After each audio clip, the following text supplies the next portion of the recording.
ফজর ও মাগরিবের পর ঘুমালে কি কি ক্ষতি হয়? পারফিউম সেন্ট ব্যবহার করা জায়েজ আছে কিনা, হালাল কিনা? টয়লেটে মেয়েদের মাথার চুল ফেললে গুনাহ হবে কিনা? অভিভাবক মেয়েকে দিয়ে ডিভোর্স দিলে পুনরায় ওই স্বামীর সাথে সংসার করতে পারবো কিনা তা দলিল সহ জানতে চাই।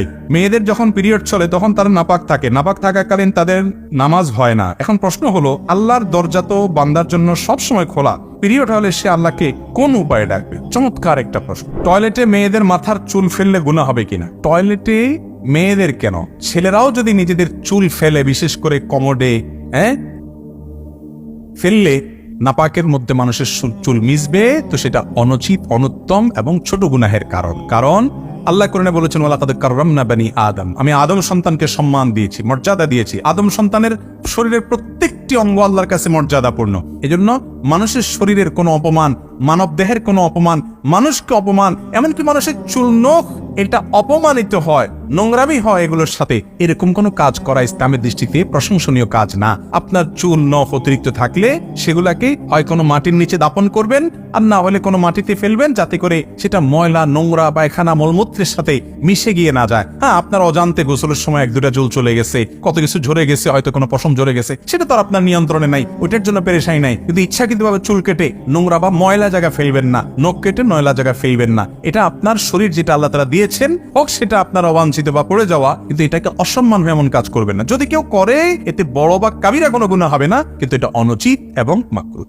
পারফিউম সেন্ট ব্যবহার করা জায়েজ আছে কিনা, হালাল কিনা? দেখেন, পারফিউম বা সেন্ট এটা ব্যবহার করা জায়েজ আছে কিনা, অনেক উলামা একরাম এটা নিষেধ করেন, অনেক উলামা একরাম অনুমোদন দেন, জায়েজ বলেন। যারা জায়েজ বলেন তাদের মতে অধিকতর যুক্তিযুক্ত এবং দলিল সমৃদ্ধ আমার কাছে মনে হয়। পারফিউমের মধ্যে অ্যালকোহল আছে। অ্যালকোহল সাধারণত যেটা মানুষ পান করে মাদক হিসাবে, সেটা হারাম, এবং সেটার পাক নাপাক হওয়া নিয়ে ওলামাদের মধ্যে আকওয়াল আছে, নানা মত আছে। তবে এই পারফিউমে যেই অ্যালকোহল দেয়, এটা এক প্রকার কেমিক্যাল। এটা খাবারের অ্যালকোহল না, মাদক না, মাদকের অ্যালকোহল না, এটা এক প্রকার কেমিক্যাল। এই কেমিক্যালের অ্যালকোহল এক না, এটা হলো প্রথম কথা। দ্বিতীয় কথা হলো, এটা কোনো হারাম উপাদান দ্বারা তৈরি, বিধায় এটার মূলগতভাবে হারাম এরকম কোনো প্রমাণও নাই। তৃতীয়ত কথা হলো, এটা স্প্রে করার পর বাষ্প হয়ে অ্যালকোহলটা চলে যায়। এ না কারণে এটা ব্যবহার করলে হারাম হবে, নাজায়েজ হবে, গুনাহ হবে আমি মনে করি না। যদি আপনারা নিষেধ করেন, আপনি সতর্কতা মূলক মত হিসাবে ওলামাদের মত পার্থক্যের মধ্যে আপনার সন্দেহ পড়েন, অথবা ওই দলটা বেশি সমৃদ্ধ মনে হয়, আপনি তাহলে নামাজের আগ মুহূর্তে করেন না, যাতে করে বাষ্প শুরু হয়ে তারপরে যে আপনি করেন, আর আতর ব্যবহার করেন। তবে আজকাল অনেক সেন্ট ব্যবহার হয়েছে, ওগুলোতে আবার লেখা থাকে অ্যালকোহল মুক্ত। ব্যবহার করলে তার কোনো ঝামেলাই থাকে না, কোনো মত পার্থক্যই থাকে না। তবে ব্যবহার মৌলিকভাবে করাটা জায়েজ মনে করি। অভিভাবক মেয়েকে দিয়ে ডিভোর্স দিলে পুনরায় ওই স্বামীর সাথে সংসার করতে পারবো কিনা তা দলিল সহ জানতে চাই।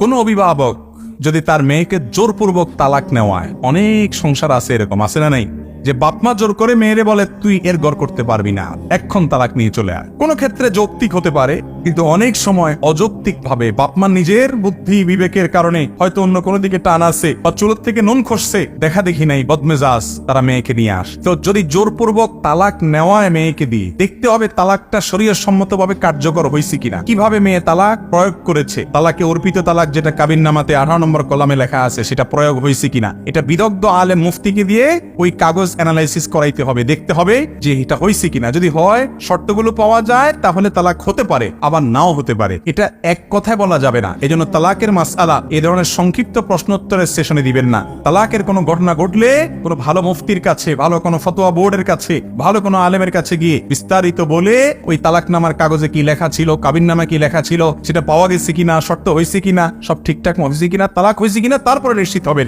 এরকম আমরা আলাদা করে বলতে পারবো না। তবে হ্যাঁ, যদি যথাযথ নিয়মে অর্পিত তালাক বা তালাকের তাফবিজ ওই মেয়ে নিজের প্রতি নিজে গ্রহণ করে, তাহলে ডিভোর্স হতে পারে। অভিভাবক ফুসলাইছে কিনা, বুঝাইছে কিনা, সেটা দেখার বিষয় না। বিষয় হলো যে তালাকটা সঠিক পদ্ধতিতে প্রয়োগ হয়েছে কি হয় নাই। যদি হয়ে থাকে তাহলে ঠিকই তালাক হয়েছে, আর না হলে হয় নাই। অতএব দেখতে হবে যে কিভাবে তালাক দেওয়া হয়েছে। তবে যেন তেন কারণে অভিভাবকরা, ছেলে হোক মেয়ে হোক, অনেক বাপ আছে ছেলেকে ফুসলায়, আরে এই মহিলার ছেড়ে দে, কত মহিলা আছে ভালো মহিলা তোর বিয়ে করাবো, আছে না নাই? অনেক বাপ মা আছে মেয়েদেরকে ফুসলায়, আর তুই এর ঘর ছেড়ে দে, আমার ঘরে থাকবি, সারা জীবন থাকবি, খাবি। হ্যাঁ, যদি যৌক্তিক কারণে হয় সেটা তো ভিন্ন কথা, কিন্তু বেশিরভাগ ক্ষেত্রে দেখা যায় বাবা মা নিজেদের জেদ, ক্ষোভ, এগুলা মিটাইতে গিয়া ব্যয়ের সাথে গন্ডগোল হয়েছে, মেয়েকে নিয়ে আসছে আর দিবে না, আছে না নাই? খুব জঘন্য এবং খারাপ। আল্লাহর জমিনে স্বামী স্ত্রীর সম্পর্ক ভেঙে যাওয়ার মতো এরকম কাজ, অপ্রিয় কাজ আল্লাহর কাছে আরেকটা নেই জায়েজ কাজের মধ্যে। এজন্য ভাইরা, তালাক যাতে কম হয় চেষ্টা করবেন যে কোনো ভাবে মিউচুয়াল করার জন্য। আমি প্রায় বলার চেষ্টা করি, দাম্পত্য জীবনে একটা সংসার যখন নতুন করে জোড়া লাগে, একটা ছেলে একটা মেয়ে নতুন সংসারে যায়, নানান গরমিল শুরু হয়। যদি বেশি বেলাইন হয় তাদেরকে সোজা করার চেষ্টা করেন বিভিন্ন ভাবে। কখনো সোজা হবে বলে মনে হয় না, ভবিষ্যৎ অন্ধকার, তাহলে তালাকের চিন্তা করেন আলেমদের সাথে পরামর্শ করে। কিন্তু যেন তেন কারণে তালাকের কথা বলিয়েন না ভাই। টুনটান একটু হয়, এরপর আস্তে আস্তে এগুলো ঠিক হয়ে যায়। ছেলে মেয়ে হলে, সংসার ভারী হলে ধীরে ধীরে ঠিক হয়ে যায়। ধৈর্য ধারণ করতে হবে। ইমানদার কখনো বেসবর হবে না। এই জন্য যেন তেন কারণে ছেলে মেয়েকে দিয়ে তালাক দেওয়াবেন না। মেয়েদের যখন পিরিয়ড চলে তখন তারা নাপাক থাকে, নাপাক থাকাকালীন তাদের নামাজ হয় না। এখন প্রশ্ন হলো, আল্লাহর দরজা তো বান্দার জন্য সব সময় খোলা, পিরিয়ড হলে সে আল্লাহকে কোন উপায়ে ডাক? চমৎকার একটা প্রশ্ন। আল্লাহর দরজা তো বান্দার জন্য সব সময় খোলা, তাই না? এখন একজন মহিলা মাসিক হয়ে গেছে, সে নামাজ পড়তে পারে না, তাহলে আল্লাহর দরজা তার জন্য বন্ধ হয়ে গেল? উত্তর হলো না, তার জন্য আল্লাহর দরজা কি হয় নাই? বন্ধ হয় নাই। বরং একজন নারী পিরিয়ড অবস্থাতেও আল্লাহর সাথে সম্পর্ক নিবিড় করতে পারে। কিভাবে? নাম্বার 1, দোয়া করতে পারেন। দোয়ার মাধ্যমে আল্লাহর সাথে কানেক্টেড থাকতে পারেন। যে কোনো জিকির করতে পারেন, এটার মাধ্যমে আল্লাহর কাছে কি করতে পারবেন? কানেক্টেড থাকতে পারবেন। তিনি ইসলামিক বই পুস্তক পড়তে পারেন, একটা ইসলামের কথা মানুষকে বলতে পারেন, দুরূদ পড়তে পারেন।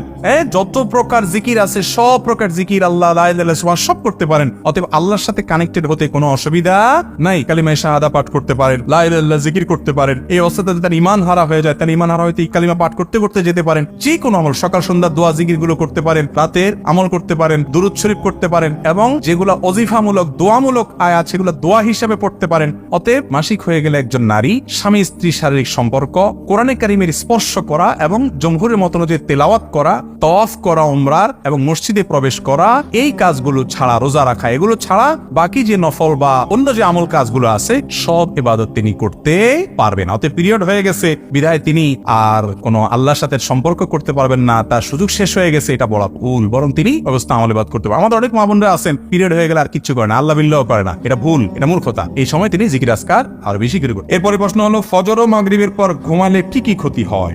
ফজর এবং মাগরিবের পরে ঘুম ইসলামের দৃষ্টিতে কোনো প্রশংসনীয় ঘুমের সময় নয়।